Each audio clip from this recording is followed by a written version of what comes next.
जिथवर नजर जाईल तिथपर्यंत गाड्यांचा ताफा, लोकांची प्रचंड गर्दी, गाड्यांवर, ट्रकवर, टेम्पोवर लागलेले भगवे झेंडे, रस्त्याच्या बाजूला लागलेले मंडप, त्यावर स्वागताचे आणि पाठिंब्याचे संदेश, गाड्या पुढे सरकल्यावर होणारा फुलांचा वर्षाव आणि गणेश चतुर्थीचा दिवस असूनही लोकांचा मिळालेला प्रचंड प्रतिसाद, या सगळ्या वातावरणात मनोज जरांगे पाटील अंतरवाली सराटीमधून मुंबईच्या दिशेने रवाना झाले।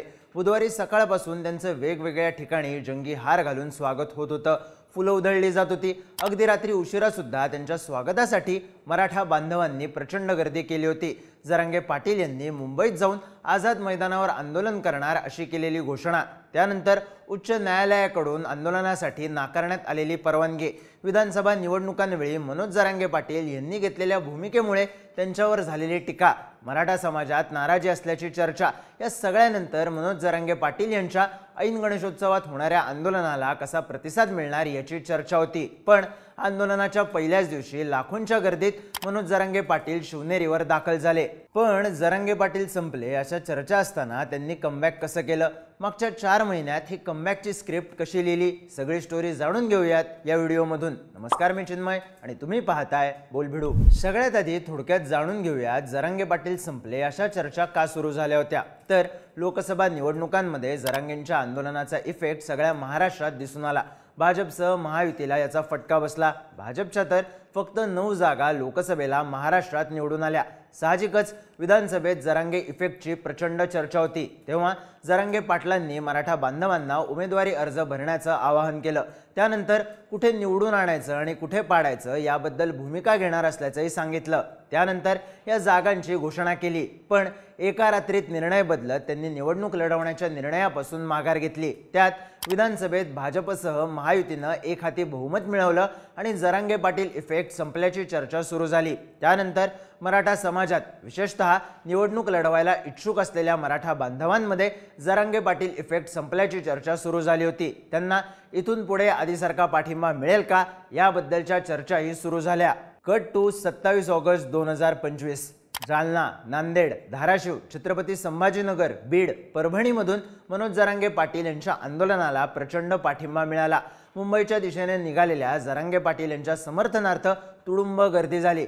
शासनानं आणि पोलीस प्रशासनानं गर्दीबाबत जो अंदाज बांधला होता तो सुद्धा चुकीचा ठरला। इतका प्रतिसाद मनोज जरांगे पाटील यांच्या आंदोलनाला पहिल्याच दिवशी मिळाला। मराठा बांधव अगदी गॅस, महिनाभर पुरेल इतकं धान्य, कपडे अशा गोष्टी सोबत घेऊन मुंबईच्या दिशेनं निघाले।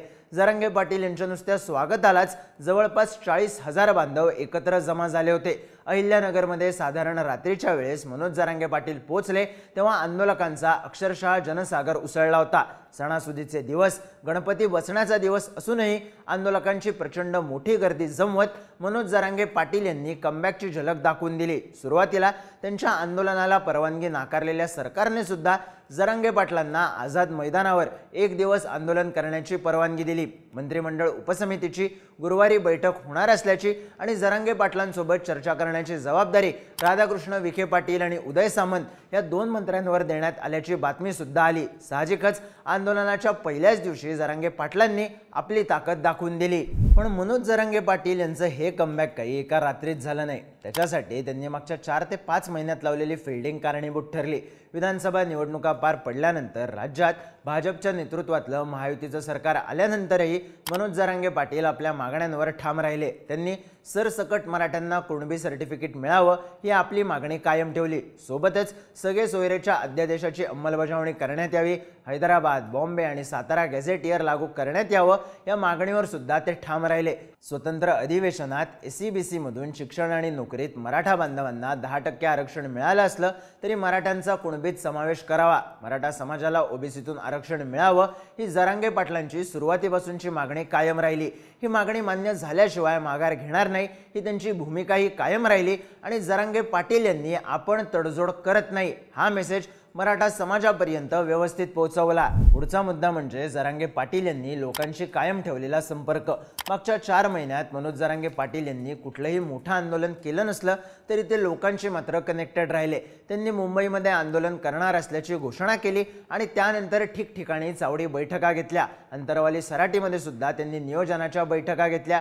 वेळोवेळी माध्यमांच्या समोर येत आपल्या मागण्या पुन्हा पुन्हा मांडत आपण मोठं आंदोलन उभारणार आहोत, मुंबईला धडक देणार आहोत असं सांगत त्यांनी आंदोलनाची धग कायम ठेवली। विधानसभा निवडणुकीवेळी फिसकटलेल्या नियोजनानंतर मनोज जरांगे पाटील यांच्याकडे नेतृत्व राहील का अशा चर्चा झालेल्या असताना त्यांनी नेतृत्वाचा दोर आपल्या हातून निसटू दिला नाही। संतोष देशमुख यांच्या हत्येनंतर राज्यातलं वातावरण तापलेलं असताना मराठा समाजानं ठिकठिकाणी आंदोलनं केली, मोर्चे काढले।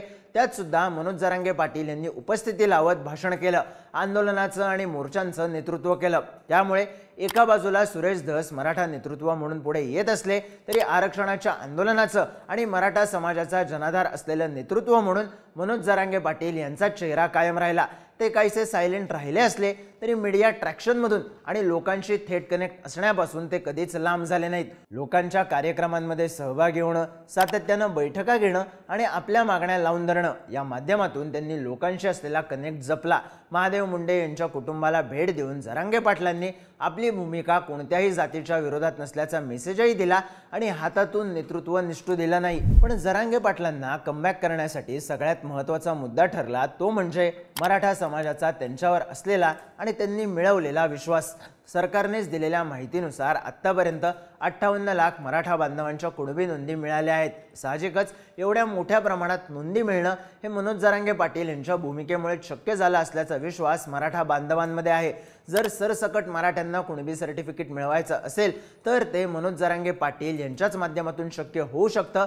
हा विश्वास कायम ठेवण्यात मनोज जरांगे पाटील यांना यश आलं। यात महत्त्वाचा मुद्दा ठरला ज्यांना कुणबी सर्टिफिकेट मिळालं आहे त्या मराठा बांधवांना झालेला फायदा। कुणबी सर्टिफिकेट मिळाल्यावर MBBS सारख्या अभ्यासक्रमात फीमध्ये मिळालेली सवलत, त्यानंतर उच्च शिक्षण घेत असलेल्या विद्यार्थ्यांना मिळालेला फायदा या गोष्टी मनोज जरांगे पाटील यांनी समाजाला दाखवून दिल्या।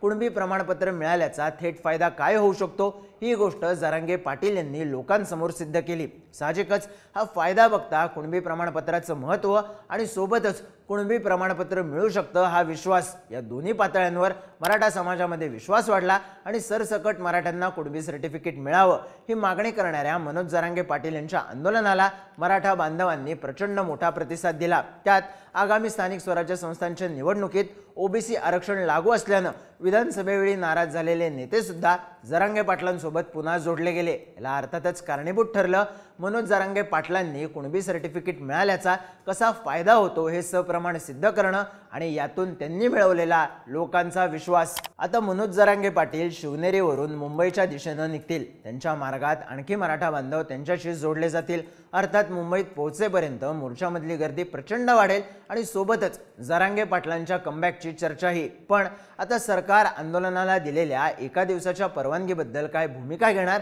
आणि जरांगे पाटील मुंबईत कितीच्या संख्येनं धडकणार हे पाहणं महत्त्वाचं ठरणार आहे।